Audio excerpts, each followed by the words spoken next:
সমগ্র বাংলাদেশে আমি খুবই সৌভাগ্যবান। মাটি থেকে তুলে নিয়ে এসে যেমন নদীর পাশে পাল্লা যেমন মূর্তি বানিয়ে রূপ দেয়, বেগম খালেদা সেই রকম মা মাত্র 33 বছর 2 মাস বয়সে আমাকে তার আগে যুবদল, তার আগে ছাত্রদল, তারপর বিএনপির বিভিন্ন গুরুত্বপূর্ণ পদ, তারপর দিয়েছিলেন এদেশের 4 জনের কনিষ্ঠ মেয়র। তিনি গর্ব করতেন, তিনি বলতেন না মেয়র, তিনি বলতেন না মিজানুর রহমান মিনু।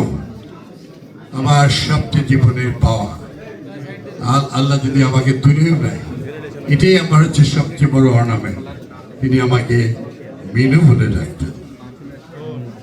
আর আমাদের প্রাণের নেতা শহীদ আমাকে অল্প সময়ের জন্য মিজান বলে ডাকতেন।